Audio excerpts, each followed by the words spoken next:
there. Okay, I'm going to take you through the Module 2 writing assignment. So grab some paper. You might want to be jotting down notes and ideas. You might want to actually do some writing along with me as you watch the video for this assignment. So this week we started with poetry. This is our first week of poetry. And when we start poetry writing, I think some people find it um, kind of intimidating, and some people find it exhilarating, and then everybody else lands somewhere in between. So no matter where you are on that scale between intimidated and exhilarated, hopefully this first poetry assignment will be one that you find engaging and accessible and a great way to start. So, what I have found from my experience is that the easiest way to start writing poetry is either imitation or lifting a line. So, what I want to do this week is I want to have you play with both methods a little bit. And then I want you to write a poem with each method, choose which one you like the best, reflect on the process, and then submit a document at the end. And I'm going to go over at the end of this video exactly what I want you to submit. So you got to watch all the way to the end so you know what I'm looking for, okay? Don't skip this video because these are the instructions to your assignment. Okay, now let's talk a little bit more about what I'm looking for. First, let's look at a poem by Mary Oliver. Mary Oliver is one of our most recognizable American poets. You may even have heard this poem before. There's a line in this poem that you probably have heard somewhere along the line, but you can look into Mary Oliver a little bit online and find out more about her. She, like I said, she is probably one of the most recognizable American poets for people right now. So this is her poem called The Summer Day. I'm going to just read it to you. And as I read, I want you to notice how it's put together. How is it structured? Uh, just and just kind of observe how it sounds when I read it. Who made the world? Who made the swan and the black bear? Who made the grasshopper?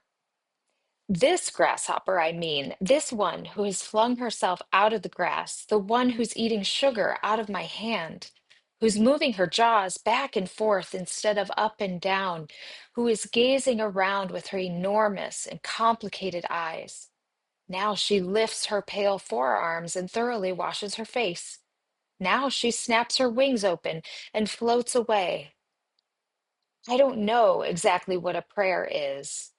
I do know how to pay attention, how to fall down into the grass, how to kneel in the grass, how to be idle and blessed, how to stroll through the fields, which is what I've been doing all day.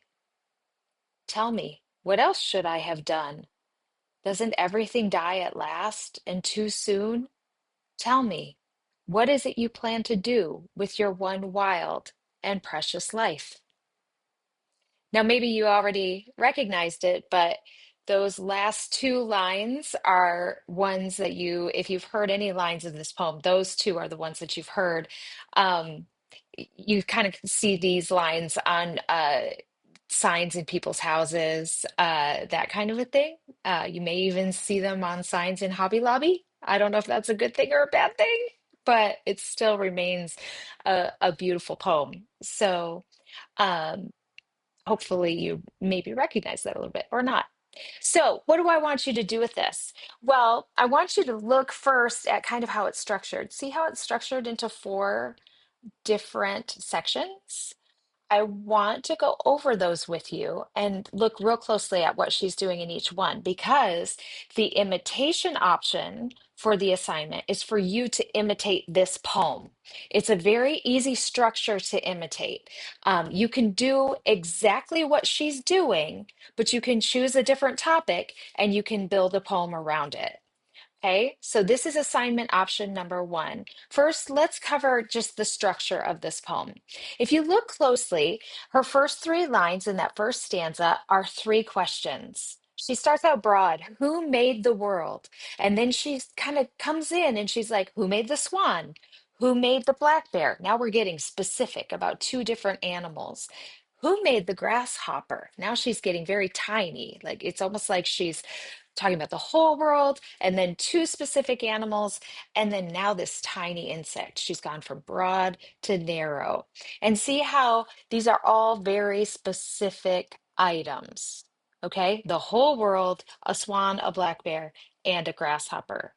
So when you think about writing an imitation, what you would do is you would ask three questions that are similar in structure or idea or concept to these three questions. And you want to mimic that specificity. In the next stanza, in the second stanza, she gives a visual description based on that very last question, the one about the grasshopper.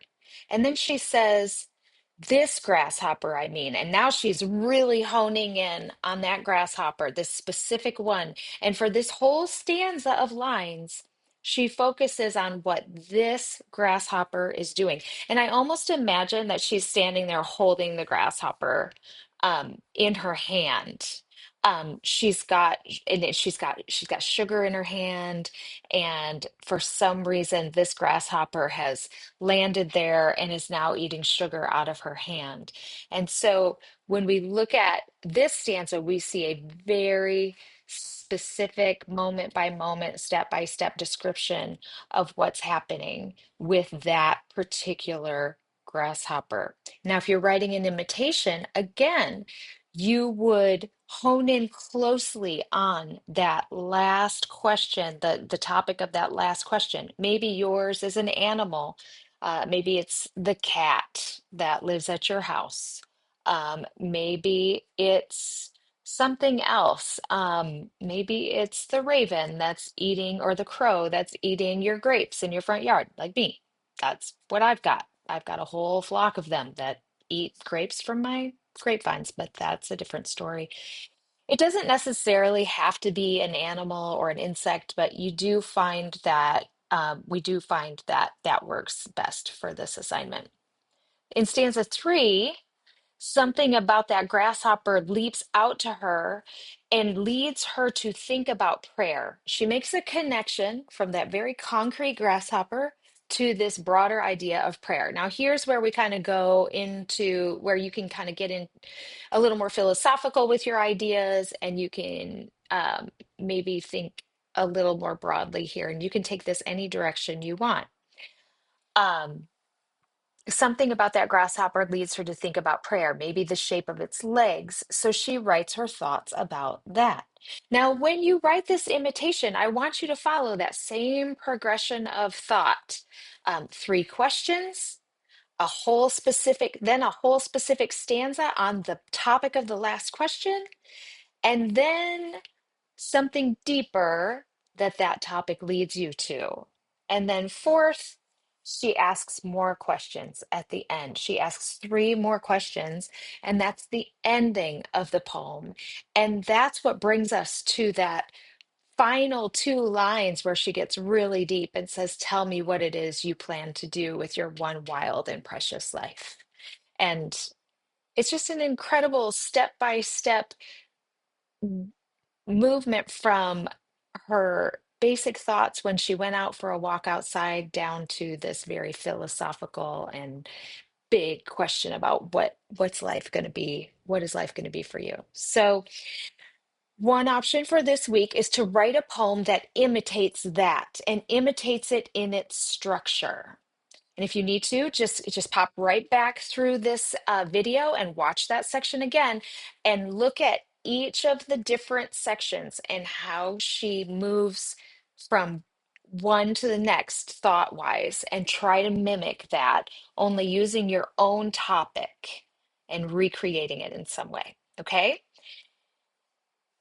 Here's just another little a screen with the instructions. So now you try it. Think about the journaling you've been doing or some particular thing that you've noticed. Actual physical things work best here. Then follow the Mary Oliver structure to write about it. Ask three questions about it. Then describe something in those questions visually. Share some thoughts. it inspires in you. And finally, ask three more questions. And again, in an imitation, we stick really closely to the structure of the original. So, like I said, stay in this video, rewind as much as you need to, go back to those earlier screens in the presentation, and look at specifically how the poem is put together and try to imitate that. All right, that's option number one. Now, when I say option, I don't mean optional. I want you to try both options. I want you to try writing this imitation. Okay. That's the first thing I want you to try. Then the second thing I want you to try is, whoops. Oh, here we go. Okay. Lifting a line. This is another option when we're first starting to write poetry, and even later on. Poets do this all the time. Sometimes they find just one line from someone else's poem or from something they see in everyday life, and they lift that line and they build a new poem around it. Now, somebody who I really love to follow on Instagram is someone who's done this quite successfully by lifting a line from Mary Oliver. And it's actually funny because on Instagram, she's a writer named Lindsay Rush. She's a poet. She's incredible. If you follow her on Instagram, her Instagram handle is Mary Oliver's drunk cousin. So it's really fun because her structures and her ideas and so much of the way she approaches things reminds us of a lot of what Mary Oliver does. And if you read more Mary Oliver poetry, you'll kind of get that sense of what that is. And then you look at Lindsay Rush and you see she kind of reflects Mary Oliver so much that I think it was someone else that told Lindsay she is like Mary Oliver's drunk cousin, and she picked up on that and she made that her Instagram handle. And I enjoy her work so much because it reflects those very um interesting and varied structures that Mary Oliver has, but they're very grounded. Lindsay's poems are grounded very deeply in real life. So here's an example. So this one is called One Wild and Precious Life Coming Right Up. And you know what, honestly, guys, I have to read this from my phone because I can't see it on my screen. My poor old eyes. Okay, so I'll read it to you though. One wild and precious life coming right up. Now, right there at the top, you can see she's lifted that line from Mary Oliver, the one wild and precious life. You see it? It's right there. That's what she used as her inspiration. But now, hear how different this poem is from what we just saw from Mary Oliver, even though it's inspired by Mary Oliver. Did you know that there is a number you can text to regularly receive facts about squids? And if you dial 503-928-7008, you'll reach a hotline that recites poetry to you. I'm tickled to report that there's an app that can identify the birds in your backyard based only on their melodic voices. And the Los Angeles Kitten Rescue Sanctuary has a kitten cam where you can tune in live to watch the kitties cuddle and play.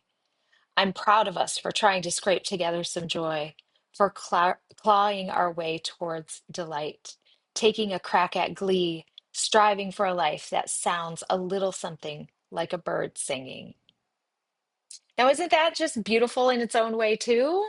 And what she did was she lifted that line from Mary Oliver and then she went her own direction with it. So, this is the second thing I want you to try. I want you to try to do this yourself.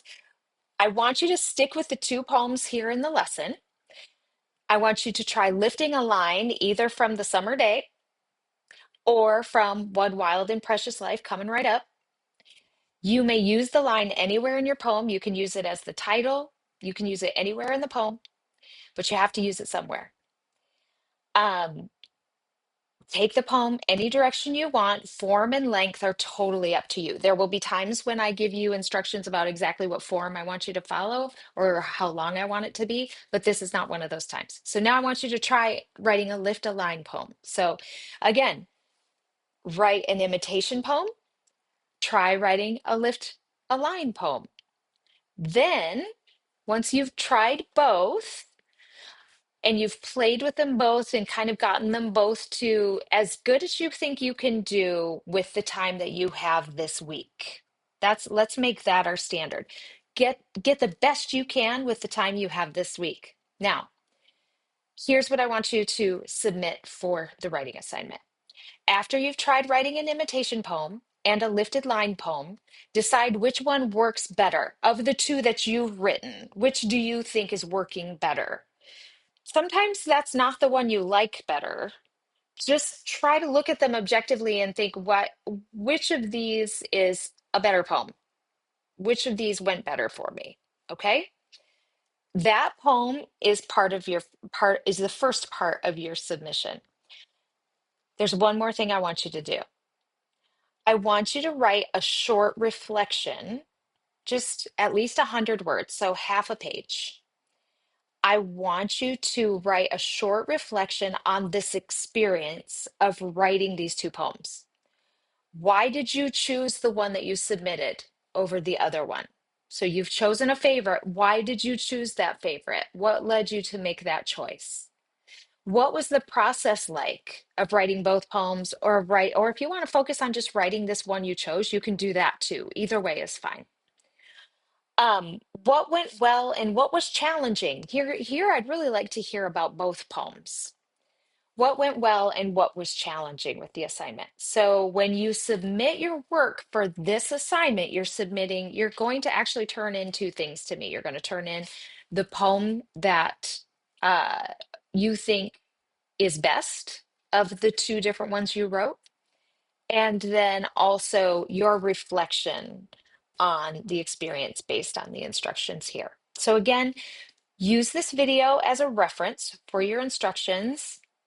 Just slide back and forth in here as much as you need to review what the instructions are.